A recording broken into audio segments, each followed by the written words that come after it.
I'm sitting here in this bar trying to make sense of everything. How my life got so far off track in just one evening. A couple of hours ago, I found out that my wife of 10 years has been unfaithful. Tonight, it was with her boss, Liam Mercer. But what really gets me is that it could have been any one of 5 other men. 5, maybe 6. All this time, I thought we had a good marriage. Sure, we hadn't had any children yet, but we'd agreed to hold off because of our jobs. Kathy travels a few days each month, and my work takes me out of town every other week or so. It seemed like a practical choice. Focus on our careers, enjoy our time together. Now, it all feels like a lie. If she's been seeing all these men, what does that say about me? Am I really such a failure as a husband that she had to bring them into our home, into the life we built together? I can't stop replaying what happened at work earlier. I got called in around 4:30 because one of our main production lines was down. The chip cutter was misaligning disks, ruining an entire batch of memory chips. I work in tech, have a bachelor's in computer science, and a master's in electrical engineering. So I was the one they called to figure out if the problem was electrical or a programming error. I called Kathy as soon as I knew I'd be late, around 5 o'clock. Maybe she seemed disappointed, saying she hated eating alone. I'd promised her I'd make it up to her this weekend with dinner and dancing. She sounded happy, like she was looking forward to it. I had no idea that while I was working to fix a production issue, she was at home preparing to meet Liam Mercer. It still doesn't feel real. We found the problem at around 6:15 p.m., so by the time we got everything back up and running, it was almost 7. I headed home, hoping for a warmed-over supper and maybe a loving wife that I could share a moment with. That is not what I found. And that is why I am here, trying to figure out where it all went wrong. How could my beautiful 32-year-old wife cheat on me? I came home and parked in the driveway, but entered the garage and walked into the laundry room, closing the door fairly silently. I didn't want to overly disturb Kathy if she was watching TV. As I came into the kitchen, I could see the back of my wife, and she was in a robe. However, what was weird was that she was talking to someone. To make matters worse, that someone had a male voice. I slowly, and as quietly as I could, I closed the laundry room door and walked toward the dining room. What I saw shocked me to my core. I saw Liam Mercer, her boss, sitting next to Kathy. He appeared to be unclothed, sitting at my dining room table drinking my best whiskey. I could see the bottle on the table between them. I was shocked and frozen in place. Then I could hear them talking. "Kathy, why am I here tonight? Besides the obvious, I really appreciate the excellent meal and the after-dinner entertainment. But I mean, why tonight? And why in your home? My husband is working late again. Some machine at work is more important than I am. So he doesn't come home to me. I find someone to take his place. We had such a great time in Atlanta last month that I thought of you when he called me today. And as I asked you nicely, you came home with me. Besides, it could have been one of my other friendly coworkers, Graham, Ben, Harry, Bill, or even Ellis. So this happens often. Jen, no, not often, but when I travel, I don't go without company at night. When my husband calls and tells me he will be really late, I take advantage of the opportunity. When he travels and I'm home most of the time, I'm not alone. I always thought that you and Grant had a good marriage. What happened? Not that I'm complaining. Mind you, I guess it started that week 3 years ago when I was in Tampa with Graham Whitlock. We went down to the seminar they were giving on the new training techniques, and by Wednesday I was overwhelmed. I had dinner with Graham and a couple of others from the seminar, and one thing led to another.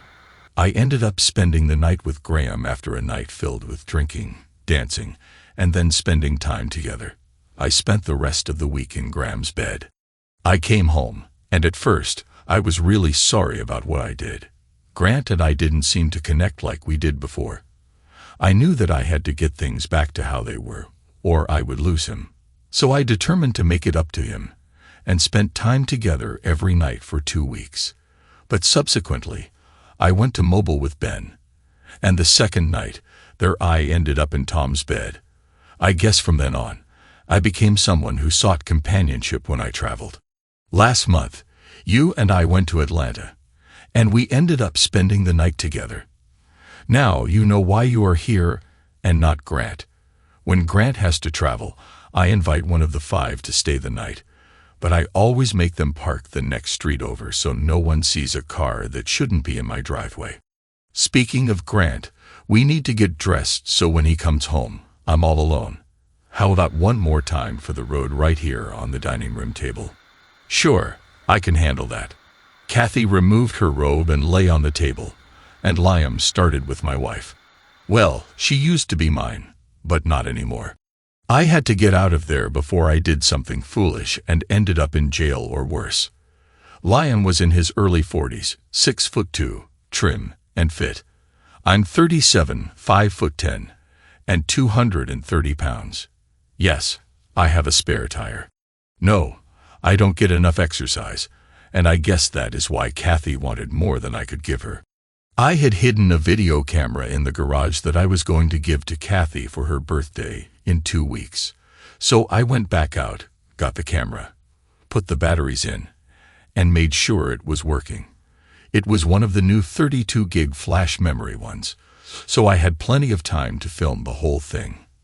I rushed back inside and started recording. I got back inside, and Liam was still with my wife.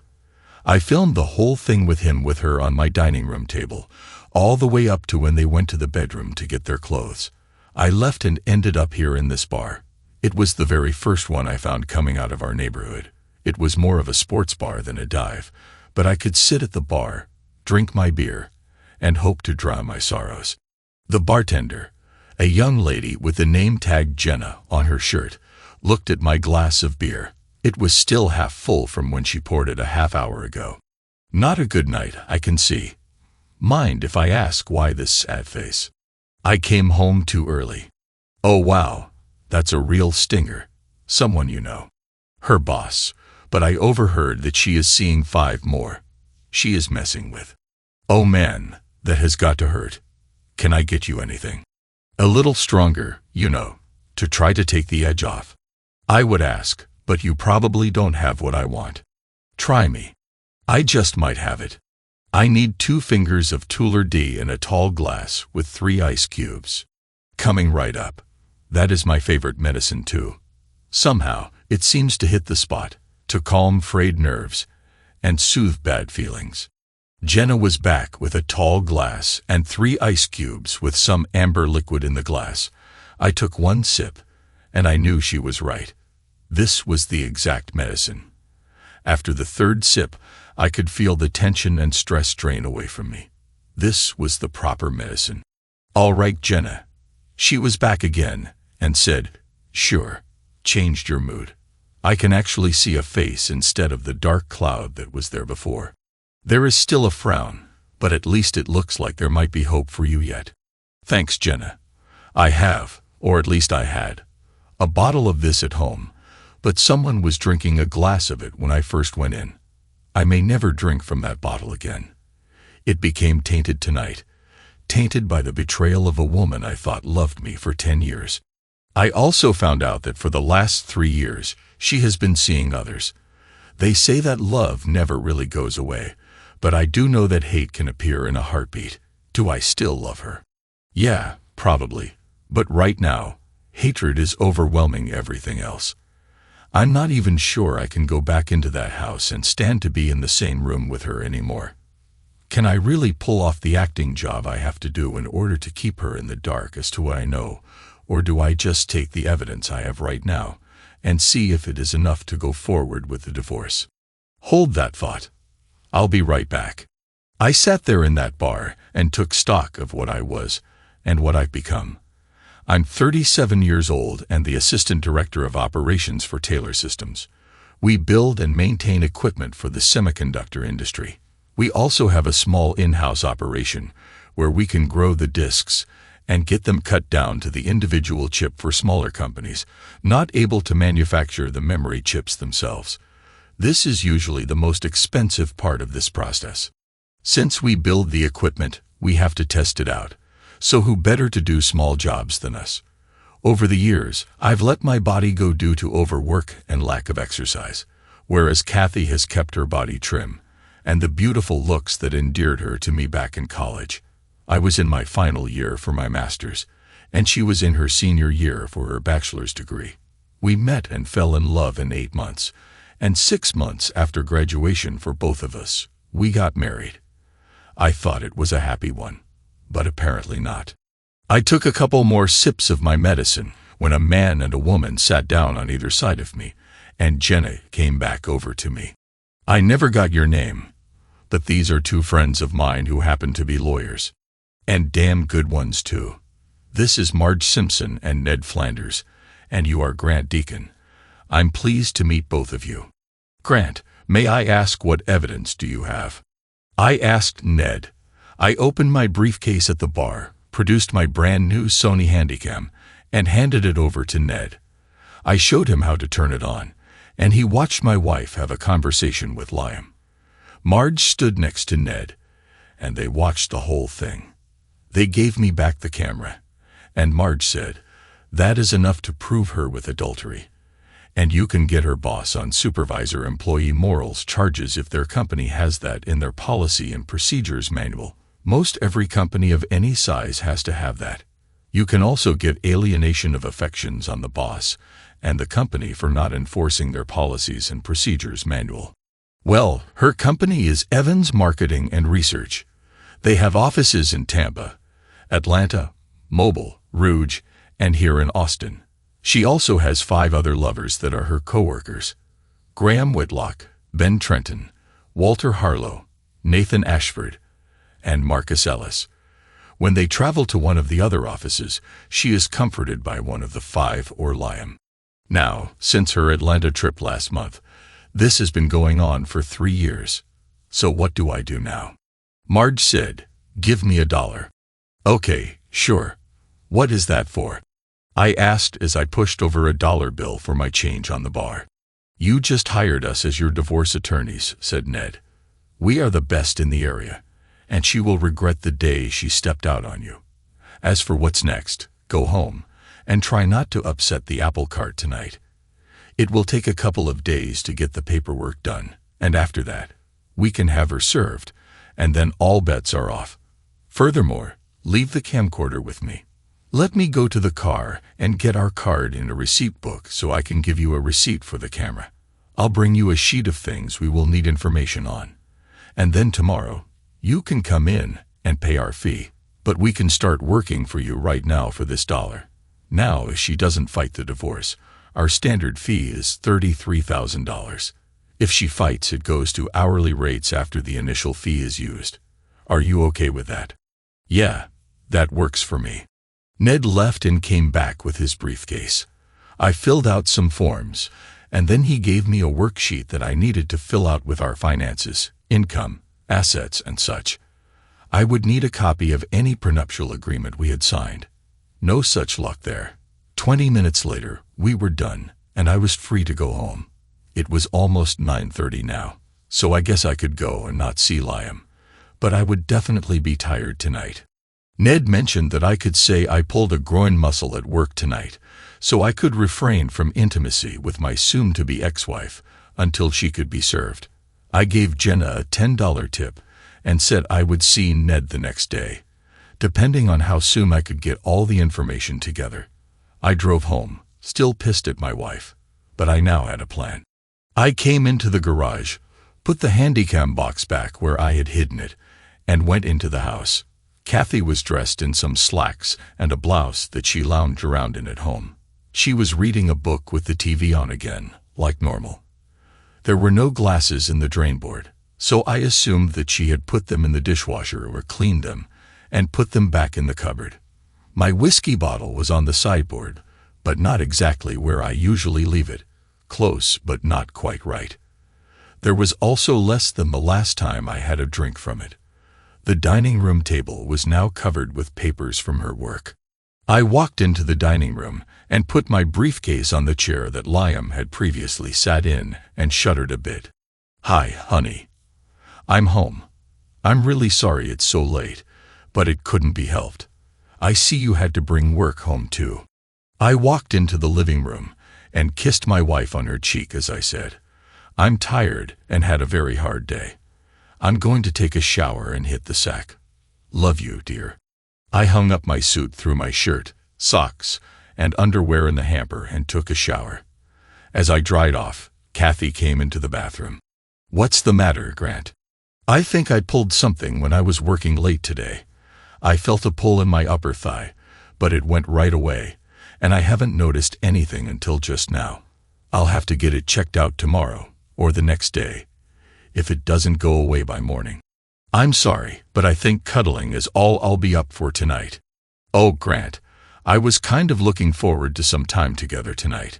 I would really love to, but I'm beat right now. Maybe tomorrow night. Okay, I was damn sure I wasn't going to have sloppy moments anymore. I guess I can wait one more night. However, remember, I love you, Grant. I stumbled to the bedroom after that bold-faced lie. How could she forever love me and cheat around on me like she has for the past 3 years? That is like an oxymoron. She loves only me, and yet she has been seeing 6 different men besides me. God, how can she even say that with a straight face? How can she lie like that and still think that I will accept it as truth? Now that I know, I guess I'm the fool around here. Of course, she doesn't know that I know. She thinks I'm some stupid person who has no clue what's going on. Well, up until tonight, I didn't have a clue. I was the clueless person whom she thought I was. I was ignorant that my so-called loving wife was seeing 6 men and had been for 3 years. Well, tonight I woke up, and things are going to change around here, just not quite yet. I was thinking about all the stuff on that checklist Ned gave me, and how it was going to be hard to act naturally around Kathy now. I drifted off into a troubled sleep after a while. The next morning, I could feel the shame and betrayal. It was like a black cloud hanging over my head, like I remember from the old cartoons. My legs felt weak, and I could hardly move at all. My whole body ached. Jen said that I tossed and turned all night. She again asked what was wrong. I almost told her the real reason, but I said my thigh and lower stomach hurt all night long. I couldn't get into a comfortable spot in the bed and stay there. No position I laid gave me relief until this gets better. Maybe I need to sleep in the spare room so I don't disturb you. You need your sleep as much as I do. Maybe the doctor will give me something to ease the pain. As if there was a pill to relieve the pain in my heart. God, how could she rip my heart out like this? I tried to give her everything she ever wanted. Maybe that is it. I gave her everything, and she valued nothing she had but to ask. I tried to provide. I guess that is where I went wrong. I treated her like a princess, and she was a street 304 all along. I knew that she wasn't a virgin when we first got together, but neither was I. My mother always told me that I had to treat all women and girls as though they were ladies of impeccable taste and bearing until they proved me wrong. Well, this is one woman who has definitely proven that she isn't a lady. While at work today, I filled out that worksheet Ned gave me. I also checked around with some people I know and found out that Simpson and Flanders are ruthless against cheaters. Both had been cheated on by their spouses, and they were hell on wheels against any cheater, male or female. I relaxed a little, knowing that I was in good hands with them. I called and made an appointment with Marge and let her know I had the paperwork that Ned had given me last night, and it was all filled out. I did our finances, so I knew what we had and what Kathy made. She made about 40% of what I did, but her degree was only a bachelor's in education. I felt better after I did that. Marge asked if I could fax or email the worksheet to her, and she would get started on the paperwork for the court. She also asked if Kathy was traveling anytime soon. I said she hadn't mentioned anything as yet, but it had been almost a month since her last trip. I scanned the worksheet into my computer and then sent it to Marge. I met with Kent Brockman this afternoon, and he told me that I really needed to start working out. He was one of the people I talked to about Simpson and Flanders. He had been divorced about 3 years ago, and had found a very nice divorce he was serious about, but they were both taking it slow. He said that women today looked for fit men in their late 30s and early 40s. He found that being fit made a huge difference in being able to connect with today's single or divorced women. He even recommended a gym near me that could give me some individual training to get rid of my spare tire and give me the stamina like I had in my early 20s. He also said to pick up some generic aspirin and put them in an old prescription bottle, or he could create a very good fake label on the computer, and all I had to do was peel and stick it on the aspirin bottle. We decided to do that, and I soon had a label for cyclobenzaprine tablets, a muscle-relaxing medicine. Since Kathy might know what the pills looked like, I would keep the bottle in my briefcase, which she knew I always kept locked. I told her it was due to classified documents that pertained to some of the processes for the company. Once I told her that, she accepted it. That was a long time ago, and I never told her any different. I stopped by Walgreens on my way home and picked up some generic aspirin. I pulled the label off, put my new label on the bottle, and I was home free for a few days.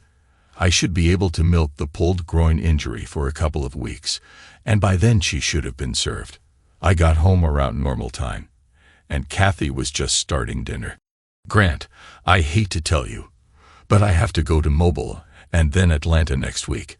I just got told today I'll be flying out Sunday night and probably won't be back until late Friday evening.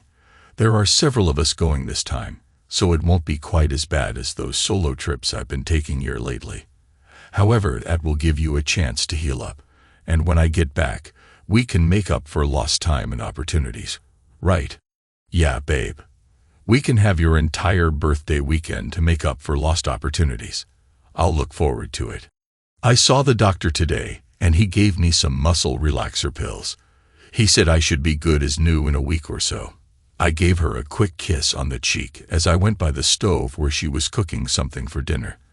I changed into some sweatpants and a t-shirt, sat back in my recliner, and vegged out on something on the tube. About a half hour later, Jan called me to the table, and we ate and talked about our day. She said that the trip next week would have them teaching some new techniques for HR counseling. I said things were going well after the glitch I found last night, and we generally talked about anything and everything, almost like normal. Of course, I was seething just under the surface, trying to come up with what I had done 3 years ago that allowed Kathy to think that cheating on me was acceptable behavior. I came up empty. I could not think of anything I did or didn't do 3 years in the past or 4 years ago, or even last week, that would lead Jan to think I loved her any less, or that I didn't respect her or value her as a wife. So I guess this problem was all her and not me. She is the one who strayed, and because she got away with it once, she tried for a second time since I never caught on. I guess she felt she could continue, and I would be none the wiser. It pained me deeply that she had just thrown me to the wayside. It was like she was dumping week-old garbage into the can. I was like that to her somehow. She lost her respect for me and our marriage and turned against me. Unsure there was still some love for me, or we would not be having intimacy so often, but that closeness was now gone for me, circling the drain, just like our marriage. God, I'm so glad that we never had children. If we had, I might have stayed for their sake, but then, too, they may not have even been mine. Who knows? I made my excuses and made a point to take my pill in front of Kathy before going down the other hall to the spare room. I undressed and lay on my stomach. I laid there and cried until sleep overtook me. Sometime during the night, my mind was still at work and figured out that she had the possibility to be unfaithful to me an average of 64 days a year. Just for argument's sake, let's say that she has had a lover each of those 64 days a year for 3 years. I'm looking at being cucked 192 times. How did I come to that conclusion? Well, let's start with her trips. A 3-day average for 12 months is 36 days. My travel average is 4 days every other month, so that is 16 more days. She said when I would work really late, she has someone over, so that adds maybe once a month, which is 12 more times. So you add 36 days plus 16 days plus 12 nights. That is 64 times a year times the 3 years it has been going on comes to 192 times at a minimum. I keep her satisfied 301 days a year, and yet that is not enough. Most married couples would kill to have that many days a year to be satisfied with their mate, but mine. No, she has to cheat on me with her boss and 5 of her coworkers. Now, when she is gone, I could maybe see the temptation, but that's only about half the time. The other half, she is doing it in our home and our marriage. Bet that is just too much. She must really hate me. I must be the worst husband ever according to her. If she thinks that doing what she is doing is a good marriage, what kind of sick, twisted mind would come to that conclusion? I don't know, but this poor soul isn't going to be kicked around like that much longer. I contemplated what I was going to do. Now, as I drove into work this morning, after reviewing what my active mind came up with overnight, I had an idea of something. I will call her work today, and I will see if I can find out where she is going to be staying, and then see if Ned or Marge can get someone to bug the rooms that she or their group will be staying in. I will say that since her birthday is coming up, I want to surprise her with flowers, and maybe even turn up one day toward the end of her stay. And we can stay over the weekend, just the 2 of us. Oh, Grant, I never knew you could be so devious, came to me in my mind as I sat at my desk thinking, yes, that is exactly what I would do. Around 9, I called Evans and talked to the receptionist, Mary Fields. I said, "This is Grant Deacon, Kathy's husband. I need to find out where she is staying during her trip next week. Her birthday is on Saturday, and I want to surprise her. I want to send her some flowers when she is in Mobile, and I want to surprise her in Atlanta and book us a room to spend the weekend there, just the 2 of us. But I need to know when and where she will be staying. Can you help me?" "Oh, Mr. Deacon, what a nice gesture and how sweet of you to think of such a romantic thing. Most husbands wouldn't even remember a wife's birthday, let alone plan something like this. Let me transfer you to Evelyn. She makes all the travel plans for our company." "Oh, how I envy Kathy, Mr. Deacon. Remember that she must never hear about this, or it won't be a surprise." "Okay, she won't hear about it from me. I'll transfer you to Evelyn." She giggled. "Travel Evelyn Whitmore, how may I help you?" "Evelyn, this is Grant Deacon, Kathy's husband. As you may know, Jan's birthday is next Saturday, and I want to surprise her by showing up in Atlanta on Friday for her birthday. However, since she will be gone most of the week, I wanted to send her flowers when she is in Mobile, and then get a room at the same hotel in Atlanta as a surprise. So I need to know her itinerary so I can make my plans with the week-long surprises I have in mind. Can you help me and keep this a secret?" "Oh, Grant, of course, your secret is safe with me. I just wish my husband was as sweet and considerate as you are. Half the time, he forgets my birthday or our anniversary. Let me give him some lessons in romance and date remembering. I really wish it was that easy. Most men forget such things, but I use my computer to keep track of special dates and events that I need to remember. Once I had all the right dates down, I scheduled them out for years to come. Now, I never miss an important event or date. Now, that is a smart way to do it. Maybe I'll mention it to my husband." "Okay, here is her itinerary for next week. She leaves the airport at 6:54 p.m. on Sunday and arrives at 9:49 p.m. in Mobile. They are scheduled to stay at the Holiday Inn downtown on Government. She leaves Mobile at 6:30 p.m. on Tuesday for the Hilton Atlanta, which is on Courland. They should arrive about 8:47 p.m. She is scheduled to return at 2:15 p.m. on Friday from Atlanta, so you need to get there a couple of hours before that. I wish you both a wonderful weekend." "Thank you so much, Evelyn, and remember, it's a secret." "Okay, that is taken care of." Next is to inform Ned and Marge. I called Marge and told her everything I knew about Kathy's trip starting Sunday and asked if they could get some surveillance set up for Mobile and Atlanta. She said she would and would charge it to my account. She did remind me that it would probably be another $3,000 to $5,000 at each location. Marge, if it helps me get rid of the cheating 304, I would pay double that now. Don't go getting any ideas. Okay, no, Grant. I was just mentioning that for that type of surveillance, it is costly. No problem. We'll keep the cost down as much as we can for the next 3 days. Nothing much happened. We did get the paperwork ready to go to court. I slept in the spare room, and Kathy was loving to me as much as she could be, but she was still a little edgy, like she knew something was wrong, but couldn't figure out what. I just hope that she didn't decide to change her cheating ways right now. She may even have a wild last fling plan to end her wayward times and try to be a loving wife, like she should if she suspected something.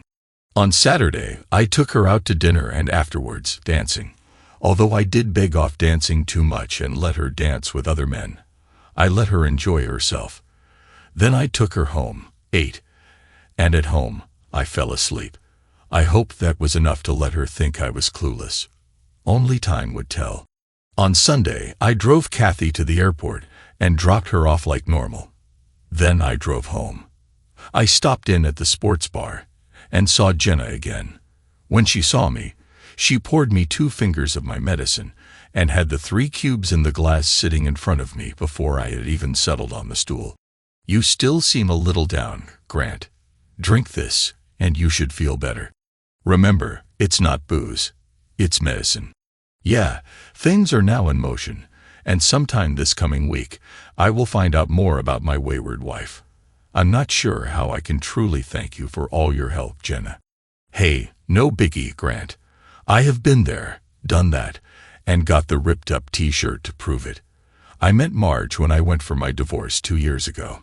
I found out by accident that my philandering husband of 8 years was seeing his secretary and had been for over a year. I was at their Christmas party and saw the 2 of them being all lovey-dovey in the corner, and I attacked the woman right there at the party. I contacted a friend who told me to call Marge, and the rest, as they say, is history. But why are you here, pushing drinks? I would have thought a beautiful girl like you would have men falling all over themselves to date you. You could have any man in this place, or any other place you could name. I mean, I don't want to sound nosy or anything, but what happened, you dear sweet man, Grant Deacon? Your wife has no idea what she is throwing away, does she? If she did, she would have been down on her knees begging for your forgiveness 3 years ago. Instead, she's getting ready for something she never expected. One very angry husband. My ex was a social climber. Me, I was just a pretty girl he could hang off his arm to make him look good. I had finished my junior year in college, working toward a business management degree when we met.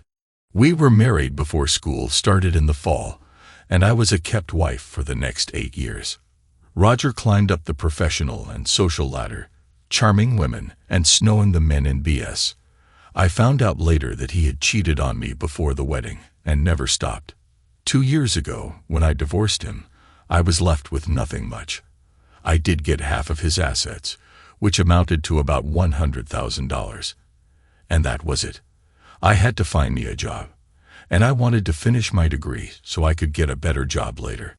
I had done a little bartending in college to make ends meet, so I looked for another one and found this job. Now, I work 4 nights a week and go to school during the day. I can only afford 2 courses a semester, but I'm getting there.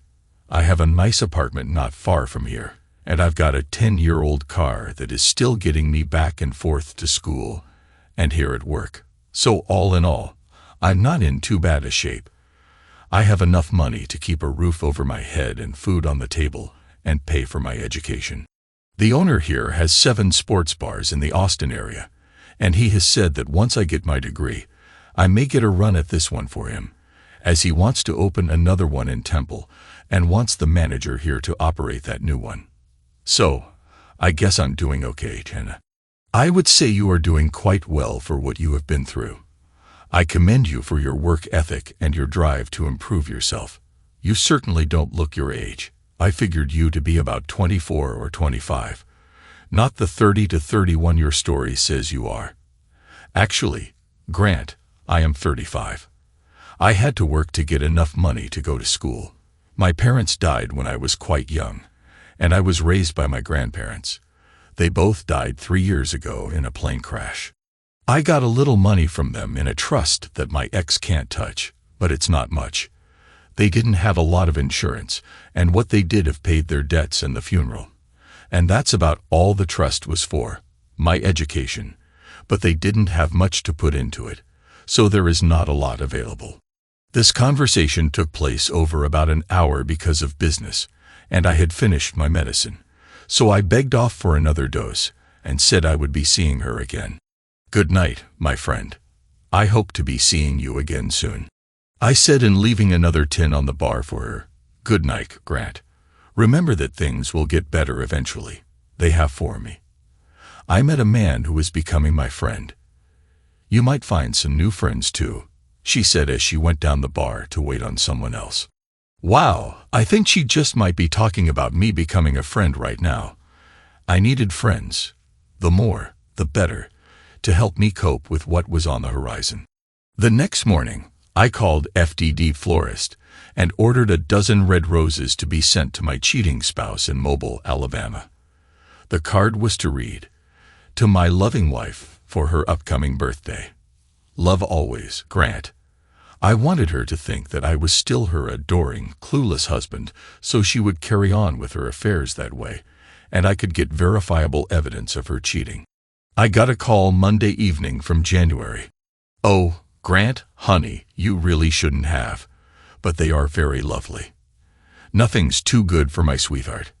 I hope to have a surprise for you on Friday, and then we will have the whole weekend to ourselves." The rest of our short visit on the phone was just chit-chat, nothing earth-shattering. Jan said, "I love you, Grant. See you soon. I can't wait for Friday night. Will you be well enough to handle me by then?" "Yeah, I think I'll be well enough to handle you. Friday evening. Love you. See you soon." I hung up the phone. I really hoped that hanging up like that didn't tip her off as to just how bad she had hurt me. I had to almost grit my teeth to say the last line. Yes, I still loved her, and Lord only knows that I would miss her like crazy, but there was no way on this green earth I could or would put up with her cheating behavior anymore. Now that I knew about it, Kathy was history. I just would have to learn to live with that loss and not go crazy because of it. I gave that all for everything she ever asked me for. She wanted a nice house in one of the outlying cities or towns around Austin. We looked, and she fell madly in love with a 4-bedroom single-story house in a very exclusive subdivision in Cedar Park, northwest of Austin. What couple with no kids needs a 4-bedroom home on just over 5 acres of land? We had been married for almost 5 years, and we had both just been promoted for the second time. And the money was good. We could afford the down payment and the mortgage without too much tightening of our belts. Also, the interest rate was still low, so it was a good deal. Kathy was on one of her 2 training sessions and couldn't sign the papers on the house, so it was all put in my name, and the loan was approved for just me. Yeah, I was making pretty good money by then, so we left it at that. She was the beneficiary of my insurance policies, so the place would be hers if something happened to me. Early last year, Jen just had to change to a new Lexus because her 4-year-old Honda was not classy enough. So I took an equity loan on the house, and it paid for the Lexus she wanted. I was now paying the $1,350 a month on the mortgage and another $425 a month on the equity loan. I had to chuckle as I realized that the house may be worth $350,000. But we owed Dan near that much between the 2 loans. So when we divorced, the house would be a wash. Neither of us had a big 401k as yet. Our savings amounted to a little over $4,000, and checking would cover the bills for the next 2 to 3 months. I was still driving a 10-year-old Dodge 1500 crew cab pickup that I have lovingly taken care of since I bought it 5 years ago. Sure, it was old, but it still looked nice with the shell on the bed, and the paint was still good. The engine still ran great. It had almost 150,000 miles on it, but it was still a great truck. What more did I need? Ken had given me some brochures on the gym he went to, and I was really thinking about joining. But I would probably need a new place to live. I wondered if there were any vacancies where Jenna lived. I would check with her tomorrow night. On the way home tonight, when I got home, I nuked a TV dinner and moved all of Kathy's things from the master bedroom to the spare room. Then I moved all her bathroom stuff over to the master bedroom. It really looked kind of empty, but I guess I had to get used to an empty life from this day forward. I knew, even deep down at the bottom of my heart, that Kathy and I were never going to get back together again. She ruined me with her cavalier attitude about the sanctity of our marriage and her complete disregard of me as her faithful spouse.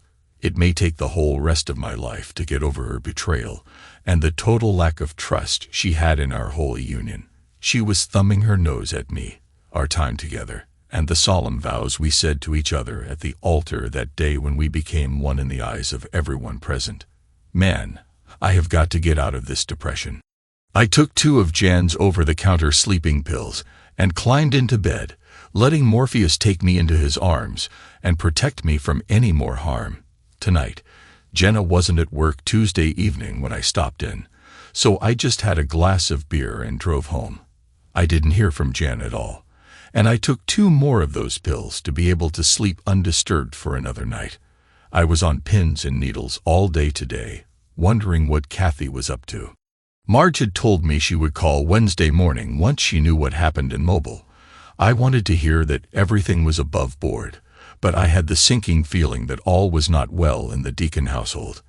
I dreaded going into work tomorrow, and that is why I took the coward's way out and drugged myself to sleep. Wednesday dawned way too early.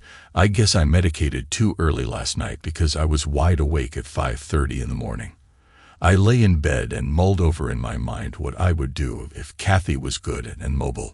Could I really take her back if she had quit hanging those awful things on me? Then my brain and its infinite wisdom said, remember, once a cheater, always a cheater. That was the real killer. That is what woke me up to reality. Who was to say that a week henceforth, a month from now, or even a year from now, that she wouldn't stray again with a whole bunch of new partners? Here, I would be none the wiser for some time until she got careless again, and she was caught. I could not survive another assault on my marriage or my heart like that. Given how I feel right now, I'm not going to say that I wouldn't just hurt her, her partners, and then myself. I think that I would load my dad's .45 and just shoot everyone associated with her cheating. I knew how to shoot and was damn good at it too. My dad taught me to shoot with that pistol. I even lovingly kept it oiled and cleaned. I take it to a range over in Pfluger at least once a month and run a couple of magazine loads through it to make sure I kept up my aim and agility with it. I'm not sure Kathy even remembers that I have it. I really need to stay focused, or I just might get it out of my lockbox in the garage and use it on her when she comes back on Friday. I drifted off to sleep thinking those thoughts in my head. About 10:30 this morning, I got a call from Marge. I only asked one question and then hung up. I asked, is she a good girl? I heard, no, she wasn't. I hung up and laid my head on my arms on my desk and imploded. The next thing I knew, my PA, Shelia Peterson, came in after lunch and asked if I was okay. Shelia, I'm not feeling well. I haven't slept well for the last couple of days, and I may be coming down with something. I'm going home and see if I can get over this. Have Jeremy handle anything that comes up. I'll call in and let you know when I'll be back. Of course, Mr. Deacon. I'll let Jeremy and Stuart, my boss, know what's happening now. Grant, are you sure you are in any shape to drive home? I can get someone to drive you home, or call a cab. No, Shelia. I need to make a stop along the way. I don't want to put anyone out. I'll be good as new in a little while. I'll rest a bit more and then leave. But I do thank you for your concern. I went to the restroom, cleaned my face up a bit, and tried to calm down. I knew I would have to sign the new papers for the divorce, but that could wait until tomorrow. I waited around another hour and then drove over to Marge's office and sat down. Grant, do you want any specifics about Mobile? No, Marge, just to know that she was with someone else is enough. If I were to see or hear anything that went on, I might just lose control when she comes home. Who was it? It was Graham Whitlock and Marcus Ellis, co-workers of your wife. Please don't mention my wife's name or status to me again. Thank you. She may currently hold that position, but not for long. I suspect that there will be quite the situation in Atlanta. Liam, Tom, Harry, and Nathan will want to get their share of the prize as well. Let me sign the papers, and we can have her served on Friday when she comes off the plane. I would also like to have her given a note. I had written this note before I left work. I handed it to Marge, and she asked, "Is it all right if I read it?" "Sure.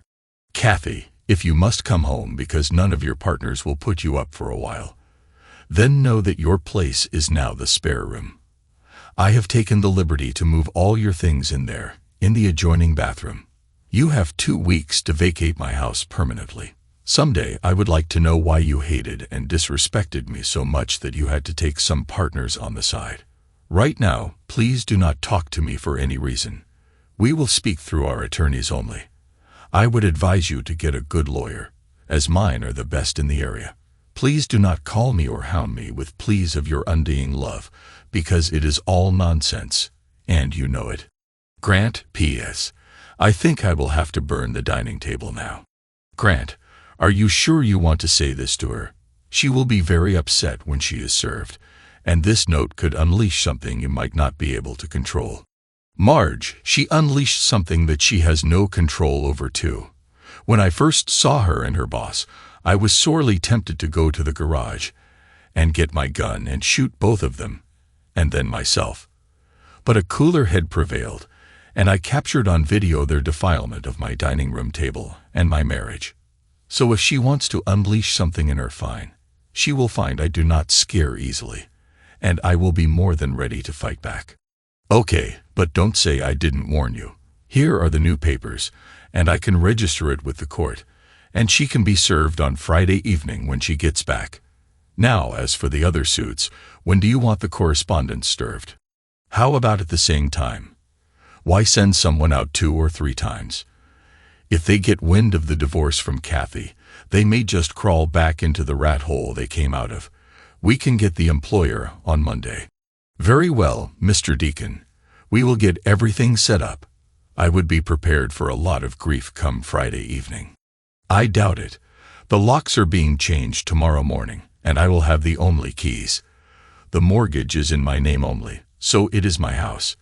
There is almost no equity in it either between the first mortgage and the equity loan for her car. So how can she cause trouble there? The home was acquired during the marriage, right? Yes, that is correct. But she was at a seminar and couldn't be here for the closing, so we went with my income only, and I got the house. Kathy never even bothered to ask about signing the mortgage, so she is not on it anywhere. That is highly unusual. Most mortgage companies want both husband and wife on a mortgage so that they are covered if one of you dies. I have that insurance so that if I die, the mortgage is paid off. So I guess that they were covered, so no problem with Jan not signing. Okay, Grant. We'll get everything set up. Someone will be at the airport with a sign for Evans Marketing and Research, and then they can ask for names and serve them the paperwork. I have the perfect person to serve them. He is a Travis County Deputy Sheriff. He is 67 and kind of imposing. Plus, he just got back from duty and knows about 50 ways to handle a situation almost instantly. John would be perfect for this. He would probably love to do it since his wife was 6 months pregnant when he returned from a 14-month stretch over there. Thanks, Marge. Let me know what happens. I want to be prepared for when she tries to drag her home on Friday. No problem, Grant. I'll stay in touch. We had just plotted the end of my marriage, and in some ways, I was elated, and in others, I was deeply depressed. You can't go from being madly in love with someone for over 10 years to suddenly stop loving them and hate them instantly. Sure, but love is a more deeply set emotion. Most times, it builds slowly with time and becomes a part of your entire being. And in some cases, it becomes your whole life. That is what happened with me. Kathy became my life. What I lived for, what I got up in the morning for, why I wanted to work each workday. She is why I hated her traveling, because it meant that she was not home when I wanted her to be. I hated my traveling because it took me away from her. Then to find out that I was a forgotten entity, an afterthought to her life, it killed something inside of me that I thought was strong and could withstand any adversity. To find out what I did and the way it happened forced that love and devotion down into the deepest, darkest recesses of my psyche, and suddenly, without warning, hatred entered the picture and somehow erased the 10 years of love I had just moments before. This turned into a twisted and dark thing that threatened to tear me apart at the seams. That hatred was trying to unleash for me something that only occurs in late-night horror films or horrid nightmares of a twisted mind. However, that was what I thought of when I heard her name mentioned, or the word wife. Those words invoked in me something that even I never knew existed. Regardless of my physical attributes, I wanted to confront each and every one of those unfaithful individuals who defiled my marriage and my spouse and caused them to suffer the agony that I have suffered. I knew in my broken heart that I would feel better if I did some horrible things, but I also knew that I could never bring myself to do any of that. So yeah, I took the high road, sort of, and I would ruin their lives. I would ruin their marriages, and they would know not to mess with a married woman again, or at least not my woman. I know that this is just my mind playing tricks on me. I know that there is no way I could do those things. I'm just not that kind of guy. I would like to be maybe I would like to do some of those things, but the consequences would not be pretty. I would be in jail and probably end up being someone's entertainment. No, the consequences were not what I would want for me. I guess I will have to suffer alone the rest of my life and wonder why it had to be me that got the unfortunate end. I had taken the rest of the week off, got the locks changed, got some packing boxes from shipping and receiving, and left them in the garage. Late Friday afternoon, I did get a call on my cell phone. It was Liam. "Grant, I'm truly sorry for all this. I know I deserve what you have done, but I want you to know I never thought it would hurt you." Kathy came on to me. "I'm only a man. I was a long way from home, and I guess I thought it would never get out. However, that Tuesday evening at your house where things came to a head, I really never wanted that. But what man in his right mind would turn down having a relationship with your wife when it is freely offered? Again, Grant, for what it's worth, I'm really very sorry. Now I have to go home and try to explain to my wife about what happened. I hope that you don't mind if I try to put most of the blame on Kathy. I know I will be fired as a result of this, but I can't blame you at all." The line went dead. At first, I was extremely angry, but then when I really thought about it, I realized he acted with class and honesty. I sat in my recliner and awaited the storm that was yet to come. I heard a car roar into the driveway, then the doorbell started ringing, and then there was pounding on the door. I looked outside to see who was at the door and saw 3 very angry faces. I opened the door with the security chain on and asked what they wanted. I noticed Graham, Ellis, and Ben were very agitated. I heard nothing but threats and boasts of what would happen to me if I went through with the suits. What they didn't know was that I had dialed 911 before I answered the door and had my phone in my shirt pocket while the 911 operator was listening to all this. The next thing I knew, there was a real ruckus outside, and I peeked around the corner of the door and saw 9 officers, 3 Cedar Park police officers, 3 Travis County deputies, and 3 Williamson County deputies, trying to figure out jurisdiction. Cedar Park is in both counties, and our subdivision is in both counties, so any calls here will result in both counties responding. The house 2 doors down from mine is in Travis, and mine is in Williamson, so they both responded because of the closeness to the line. Anyway, they cuffed the 3 culprits that threatened me. And then a Williamson County deputy came to my door. "Mr. Deacon, I presume?" "Yes, officer. Would you like to come in?" "Thank you, sir." I led him into the living room and asked if he would like some water or coffee. "Cold water would be nice." "Thank you. I got him a bottle of water and then sat opposite him in my recliner. Mr. Deacon, I'm Sergeant Mike Foley. The 911 operator has a copy of the call and the threats made to you by the 3 men outside. Can you tell me what this is all about? Yes, sir. You see, I found out that my spouse was intimate with 6 men. I caught her 2 weeks ago, and I captured her affair with her boss, Liam Mercer, from Evans Marketing and Research in Austin on a new camcorder that I was going to give my wife for her birthday tomorrow. I found out that night that Graham Whitlock, Marcus Ellis, Benjamin Trenton, Walter Harlow, and Nathan Ashford were also having an affair with my soon-to-be ex. I filed for divorce with Marge Simpson and Ned Flanders as my attorneys. All 7 people involved were served papers by a Travis County deputy sheriff this afternoon at ABI. The 6 men are in correspondence in my divorce. Liam was served with alienation of affections as he was her boss and should have known better. I have filed a suit against their employer for not adhering to their company's policies and procedures manual regarding this affair. So far, I have received a phone call from Mr. Mercer, and he has apologized and will not fight the suits against him. I have not heard anything from the woman, nor the other 2 correspondents. I expect to hear from them soon. We could hear some more things going on in the front yard, so we both went outside. A cab was there, and my spouse was hanging her head and standing by my car. The other 2 were arguing with the remaining officers when 2 more cars showed up. These were DPS officers from the Department of Public Safety, Texas State Police. Nathan and Harry were being cuffed and put into the back of the 2 DPS cars. 5 cars, 5 persons, seemed natural to me.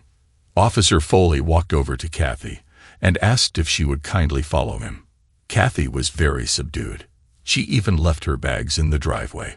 One of the other officers brought them inside for her. She sat on the couch, and I could see she was crying and had been for some time. Her hands were busy wringing her handkerchief and almost tearing it to pieces. Mrs. Deacon, is the accusation that you were having an affair with the 5 gentlemen outside true? Yes, sir. Were you present when the other gentlemen were served with papers concerning your impending divorce? Yes, sir. Mr. Deacon, we are going to charge the first 3 with threats to commit bodily harm to your person. We are going to arrest the last 2 for interfering in a police investigation. What do you want to do about Mrs. Deacon? I promise you, Officer Foley, I will not harm the woman, and she can stay here until she can make further arrangements to seek a new place to live. Mr. Deacon, and I thank you for the calm and considerate manner in which you were handling this matter. If there is a need to talk to someone about all this, please let me know. I know of some excellent people that may help either or both of you to cope with the fallout of this matter. Here's my card. Please call if you find you have a need for my assistance. He looked over to Kathy and said, Mrs. Deacon, if you need help, please call me or the Williamson County Sheriff's Office if need be. I'm sure that once the doors are closed, there may be some yelling and screaming. If you feel threatened, don't hesitate to call. From me to you, Mrs. Deacon, I think you owe this man a huge apology. He seems to be a decent sort of guy, and what you did is not right. There might be things I am not privy to, but that is just my opinion. Take it how you will. I will bid you both a good afternoon. I pray I am not called back out tonight. I'll see myself out. After the front door closed, the silence in the room was deafening. It was broken by soft sobs and sighs. After about half an hour, I got up and got Kathy a bottle of cold water and poured it into a glass with ice. If you would like something stronger, just say so. I went back to my recliner and sat back, saying nothing more. I felt it was her turn to speak. I had my say with my note and the divorce papers. Almost an hour later, I heard a mumble. Yes, you said something. I said, I'm sorry. I really am, Grant. I love you more than I can ever expect you to know. But I also know that I have hurt you deeply for you to do this the way you did. I'm sure that you hate the sight of me, and I will go as soon as I can get a place. I will try to stay out of your way until then. I know this is your house, and I should never be here anymore. For what it's worth, I can't for the life of me understand why it started or why I didn't come to you as soon as it happened and confess. We might have been able to work through it, but maybe not now. I know there is no chance. I did notice that the dining table is still there, but I suppose there is a new bed in your bedroom by now after I read your note. I wondered how you could keep living here and seeing me as such a disappointment to you. You knew, and yet you did nothing. You let me slide, and I disrespected you all over again on this last trip. Unsure that we were spied on while I was away. That is why you let it go on this long. It was so you could have solid evidence against us. I overheard Liam's call to you. He was always a class act. I hate to see him and surely hurt this way, but he deserves his time in hell too. But I'm the worst. I'll stay out of your way. Grant, and thank you for not harming me outright, although that might have been kinder than letting me live with the grief that I have caused you. I think I will try to talk to that officer and see who he recommends for me to talk to. I suppose that I won't have a job as of Monday. I'll try to contact my parents and see if I can stay with them for a while. I'm really sorry for all this mess, Grant. I never meant for you to get hurt. She then got up and took her bags and went to the spare room. By now, it was almost 6, and I called down the hall to January. I'm going out. I'm not sure when I'll be back. There's pizza in the fridge and lots of TV dinners. I stocked up while you were gone. I heard a faint okay. Since her door was closed, I went out and drove to my new second home, the Timberwolf Sports Bar, and took a seat at the fairly empty bar. I had my head in my hands when I heard the glass hit the bar. I looked, and there was a tall glass with 3 ice cubes and about 3 fingers of amber liquid. My eyes moved higher and saw a smiling face. Jenna. I figured the battle was over for now, so you needed a little more medicine. Things go as planned pretty much. There were a couple of small glitches that were handled by outside sources. That means the cops came right more or less, I said, and explained everything to my new confidant. The wait took the better part of 45 minutes as she started to get busy. This sports bar was set up with a long bar, probably 50 feet, but the best part was in front of the bar. To one side were about 6 tables that could seat 4 to 5 people. About 6 feet in front of the bar started the luxury stadium seating. These were nice, fabric-covered, and padded seats. The seat and the back moved so that you could get comfortable. There was a drink holder built into the seat and a small table that could be brought up from the side of the chair and locked in place for each seat. This allowed for snacks to sit right there with you and hold your beer mug as well. It kind of looked like a school desk, but much more comfortable. There were 6 tiers of these seats with 6 seats in a group, with a 4-foot separation for an aisle. There were 4 groups of 6 seats at each tier. Each tier was 2 steps down from the tier above, so it was like a movie theater. The place could see 186 people, with 18 at the bar and 24 at the tables. Along the front wall were 7 giant, probably 80-inch, flat-screen TVs showing up to 7 different channels depending on what was available on satellite, because there were so many sports venues available from all over the world. The place did fair business Tuesday through Thursday, but Friday to Sunday, the place was usually packed. The bar was an L-shaped affair, and I could sit at the second-to-last stool on the short side of the L. That side only had stools for 3 people because of the waitress station at the end. Jenna and a man named Sean were behind the bar tonight, and 4 waitresses in modest uniforms were waiting on the tables. There were probably 4.5 feet between tables, so that the waitresses could maneuver around to place drinks and snacks. By the time I had explained my tale to Jenna, I had finished taking my medicine. As Jenna came up, I asked if there were any vacancies in her apartment complex. Grant, I think there are a couple vacant. Do you want me to check it out? 2 can be really easy. My landlord is here tonight, and I'll get Lindsay to let him know a potential renter is here. I know he would love to talk to you. As I sat there, I wondered if this was a good idea, but by then, it was too late. A short, sturdy man came up to me and said, "I'm Steve Harvard. I hear you might be interested in an apartment. I have 2 studios, 3 one-bedroom, and a 2-bedroom unit available right now. Are you interested? I might be interested in a 1-bedroom. Can I stop by tomorrow and take a look at it? Sure, it's the Edgewood Townhomes on Barron Lane at Lone Stair Drive. You know where that is? Yes, my house is on Royal Lane near Wooton, but I'm thinking of selling it. It will be too big for me very soon. A divorce too. That's too bad. That's a nice neighborhood. Yeah, but I won't need a 4-bedroom house anymore. Maybe I should look at the 2-bedroom unit so I can have an office at home like I do now. Yeah, I'll look at that one tomorrow. Is that okay with you?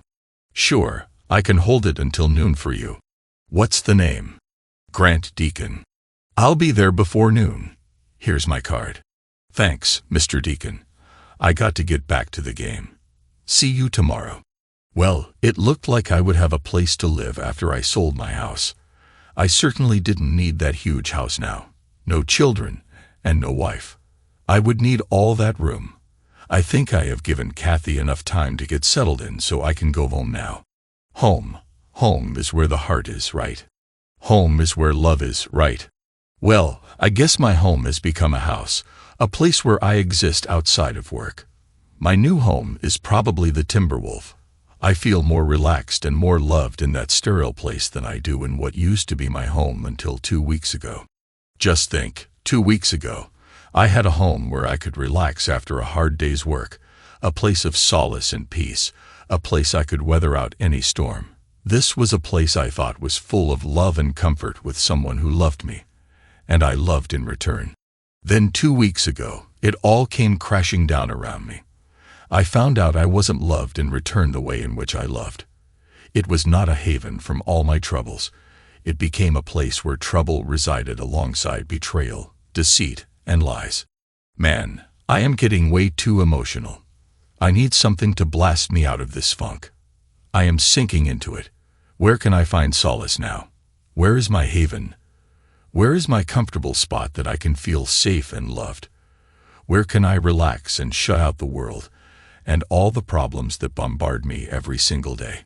I used to think it was at my home in the arms of my wife, but I find that the arms have grown cold and clammy.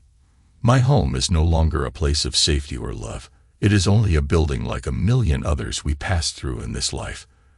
There is no safety, no love, and no comfort there. It is just a building now. I arrived home, and there was a car in the driveway I did not recognize. I entered through the garage to see 3 people in the dining room sitting around the table. It was a man and 2 women. One is my wife, one is Liam, and one is Liam's wife, Cheryl. I closed the door fairly loudly and walked into the dining room. Oh, excuse me. I thought this was my house. I must be mistaken, I said angrily. No, Grant, we actually came over and wanted to speak to you. I wanted to say how sorry I am that this even happened, and if I could take back that night in Atlanta, I would. Cheryl had forgiven me enough that we will try to work things out. But I guess that is not an option for you too, is it? Said Liam during this conversation. My wife was sitting with her head in her hands. I think she was crying out as her shoulders shook with sobs. But no sound was heard.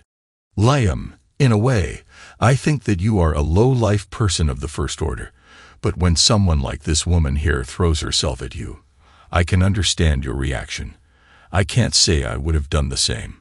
In fact, I have had women similar to that woman pointing to my wife throw themselves at me when I have been away from home, but I invariably compared them to what I had at home, and they always came up short. I don't mean to demean you, Cheryl, but that was my take on it. Liam, you and I will never be friends, but I appreciate the way you have treated me and reacted in this matter. I suppose that you would like for me to dismiss the suit against you and the company for your affair. Grant, I'm not asking that you do that. If you did, I would be grateful, but I would not expect you to do that. You are very right. I should have known better. I should have let it go as a plea of a very lonely woman for some company. I didn't, and I am deeply ashamed that I did not take the high road that night that you came home early and caught us. Was my last night with Kathy. I didn't even participate in Atlanta. I walked into your home, and I could feel your presence. I felt like an outsider, an interloper in your home. I knew I was a thief, and I was stealing something that wasn't mine, and I should have never entered your sanctuary for that. I'm very profoundly sorry that night. I told Cheryl that I had done something wrong, and that I just hoped she would forgive me. It took those 3 days in Atlanta to prove to her that I was telling the truth. Cheryl surprised me by being in Atlanta on Wednesday. She had her own room and called me that evening, inviting me to her room only if I had not been with anyone else since my arrival on Tuesday.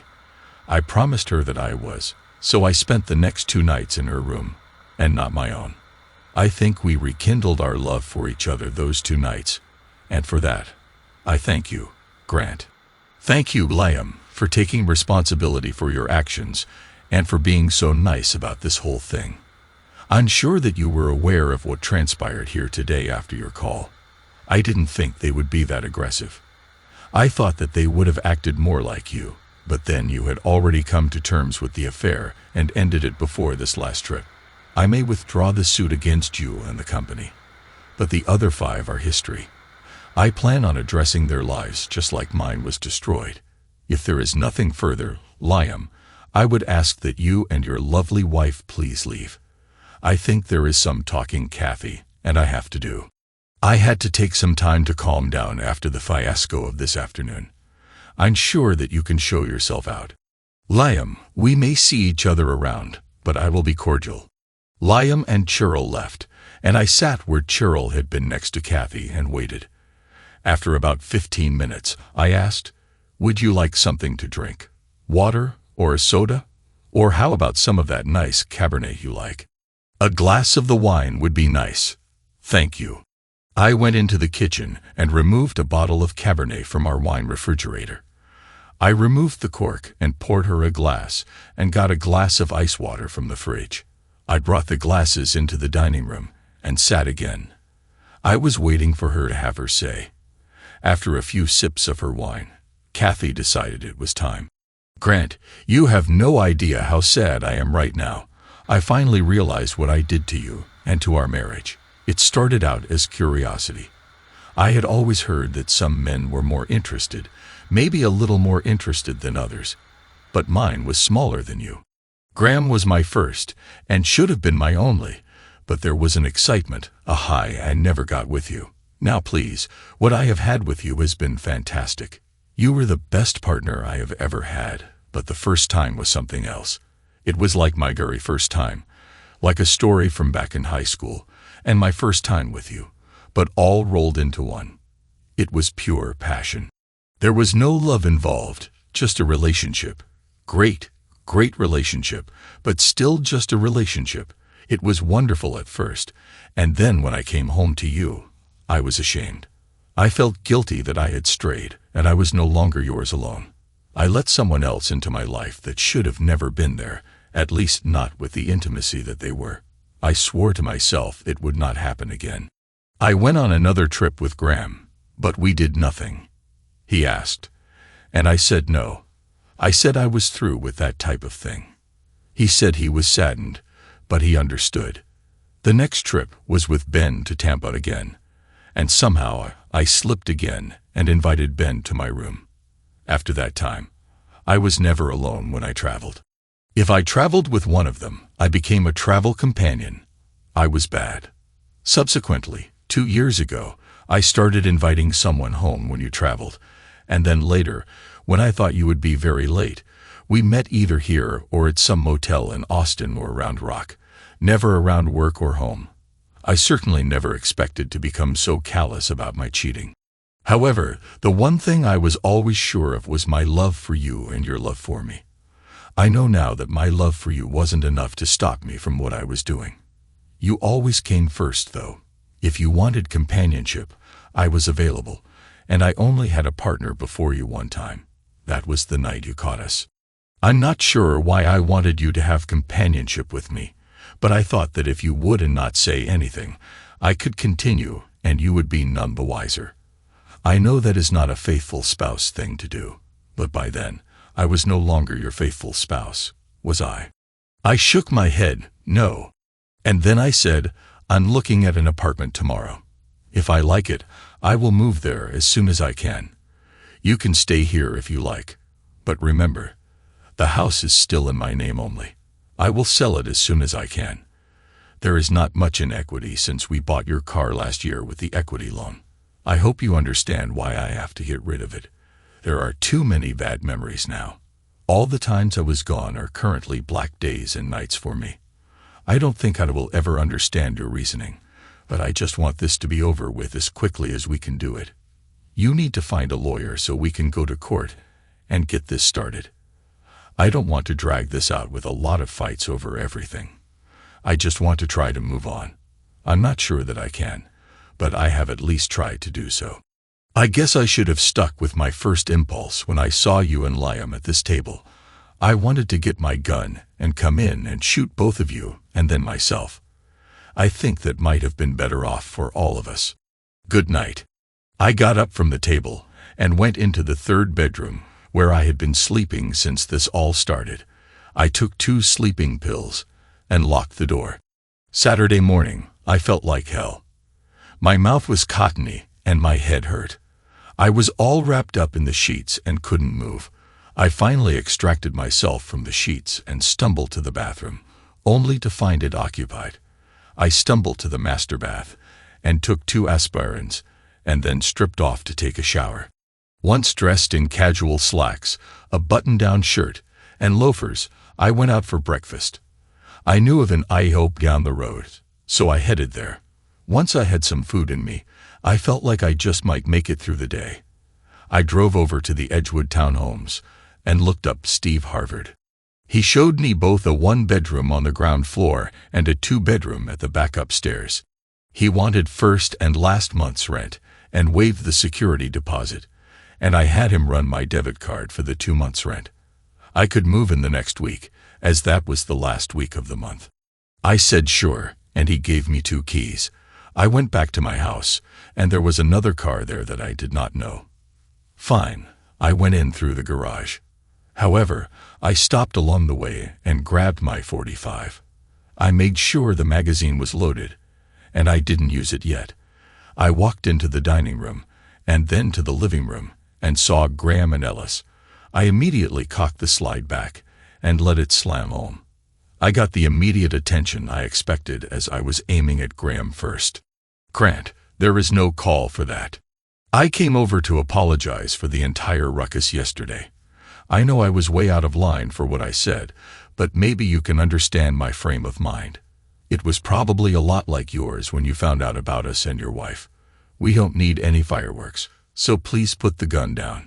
Graham, you have apologized for yesterday. But since you were the first of many to use my woman, I expect an apology for that as well. I really can't take all the blame for that one. She came on to me. I just didn't turn her down like I should have. But after that first time, I thought that it was all right.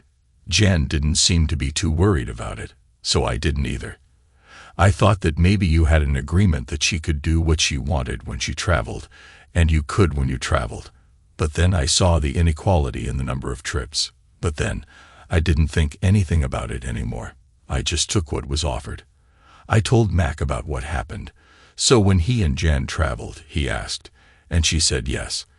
I'm really sorry about all this, Grant. I really am. I'll be leaving now. You coming, Ellis? In a minute. I need to apologize to Grant as well. I'm getting out of my house. I shouted and brought the gun to bear on Ellis. He wasted no time exiting, and it was virtually like the old cartoons. You could almost see the speed lines coming off him as he beat feet to leave. The front door was left wide open, and he was halfway down the street before Graham caught up to him and stopped the car. I turned, looking at my cowering wife, and said, "When are you leaving?" "I am taking Monday and Tuesday off, and I will try to find a place until I can figure out what I'm going to do." "I'm so sorry, Grant," she said, and then ran out of the room. I followed her and banged on the door with the gun in my hand. She slowly opened the door. I got a 2-bedroom apartment at Edgewood Townhomes. It's a second floor, unfurnished, but we can move some stuff today and tomorrow, and probably have you all moved in this weekend. I'll get the utilities turned on and in my name on Monday, but it has power and water right now. You will have to leave as soon as I can sell this house. It will be my home for the foreseeable future, so you need to start looking. I would prefer that you not be there too, but I'm sure you can find someplace closer to work for you if you still have a job. I'm still not sure if I want to withdraw the suit against Evans or not. I will decide on Monday. Now, do you want to move or do you want to find a place of your own this weekend, Grant? Please put that gun away. You scare me to death that I will say the wrong thing, and then you'll have a serious charge against you. Please put it away for your sake, not mine. I deserve to move on, but not you. Kathy, if I was going to harm you, I would have done it that Tuesday evening. I came home early and found you and Liam together discussing your actions. I only brought it in now to protect myself and you if necessary. I didn't know who was here or why. Now, are you going to move to the apartment I have, or do you want to look for one of your own? Do you have a paper here, or should I get one? Freshen up, and I'll go get one and be right back. Don't answer the door anymore today. I don't want the rest of the group here when I return. Okay, yes, Grant. I went back to the garage and unloaded the gun and locked it away again. I drove down to the convenience store and got an Austin paper and one of those apartment hunter sheets. We could also look on Craigslist too. I came home and gave the paper and apartment hunter sheets to Kathy. I told her about Craigslist too, and she tried them first. I sat down in my recliner and just tried to shut down. I had had enough excitement for one day. I know I should have gone to check out the gym near me, but I just didn't feel up to it today. I was asleep when Kathy came into the living room, all excited. Grant, will you go with me to a couple of places I found? I would value your opinion as to whether or not all my stuff will fit in the apartments I want to look at. I can understand if you don't want to, but I wanted to ask you. You know I know nothing about what will fit where in an empty room. Sure, I'll come. Do you want me to drive? Yes, please. Okay, I drove her to 5 places, and of them, 3 would work, and I told her so. We drove back to the 3rd place we looked at, and she wrote them a check. It was a 1-bedroom, 2-story townhome with 1.5 baths, and not really far, about 6 miles from her work. She could move in tomorrow, so she called a mover who would move her stuff on Monday. I said I would stay home Monday to help too. Thank you, Grant. I really appreciate all the little things you were doing to make this easier. I know you could be a really hard man and tell me to just do it myself or suffer. I'm afraid that I never really deserved you as a husband. Somehow, I forgot how much of a gentleman you were, and I have lost all of that now. She sat in the passenger seat of her Lexus and cried all the way back up to Cedar Park and her one-time home. I called Marge on her cell and left the message that I wanted to hold off on the suit against Evans for right now, but I would let her know more later in the week when we got home. Kathy started packing her belongings. She asked if she could take the bedroom set we had in the spare room she was using. I told her to take the master bedroom furniture. I would never use it again. She said the same and only asked for the double bed in her room. I said that was fine with me. I was going to take the 3rd bedroom furniture and maybe my bedside table and dresser. She could have her dressers in the master bedroom. I didn't lift a finger to help her except move some of the big stuff to a location that would help when the movers came on Monday. That night, when I fixed some supper, Kathy and I ate in the living room. The dining room table was not a place I would ever eat on again. I might be able to sit at it and drink some wine, but never eat there again. Things progressed, and we had our court date about 2.5 months later. After the 60-day cooling-off period required by Texas law, we went before a judge, and he looked over what our lawyers had decided. It was a 65-35 split, and the house sold within 30 days of me listing it. I sold off the furniture we didn't want on Craigslist, and we moved into our own apartments, All the money gained went into the pot for division of property and assets. Kathy sold her Lexus for a significant loss and paid down on the equity loan. However, when the house sold, we made a slight profit of $11,000 after all the realtor fees and taxes and paying off both loans. Then, 31 days after our court appearance, the divorce was final. It was all anticlimactic. I was no longer responsible for her, and vice versa. I did see more of Jenna and even asked her for a date. 6 months later, she readily accepted. As for the alienation suits, I garnered very little money from them. Each suit was for $1 million, and I could only collect a mere $115,000 total. The men just didn't have that much in assets. I settled out of court with Evans for $200,000. Liam and Nathan kept their jobs. The others were let go without prejudice, so they could find jobs without any black marks on their employment records except for Liam. The other 5 were divorced, and I provided their spouses with the evidence I had collected. They all thanked me profusely. I said it was nothing. They wouldn't have done that for me if the situations were reversed. Graham did end up in some trouble with his wife's relatives. He ended up in the hospital about 3 weeks after his divorce was filed, and I hear he is a transgender now. Marcus left for parts unknown. His fiancée had similar designs on his anatomy as to what happened to Graham then. Harry left for other opportunities in the state. I didn't ever hear where, of course. I really didn't care as long as they sent their money to a special bank account that was set up to collect their court-ordered restitution for their actions against my marriage. I never got a penny from Ellis. I guess I never would. Kathy found work in New Orleans. Last I heard. I wished her luck. Yeah, I know I was an idiot, and I didn't go all scorched earth on everyone. However, that is just not me. I'm more of a gentleman, and that is how I was raised. By the way, Jenna and I are expecting our first child in another month or so. She accepted my proposal just after she graduated from college. She did get offered the job as a manager of the Timberwolf, but she turned it down. She wanted to stay home and raise our children. I made enough money to allow for that. Jenna promised me that she would always be faithful to me and never stray.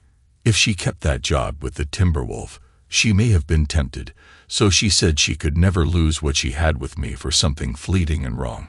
I believe I found me a one-man woman, and she found her one-woman man.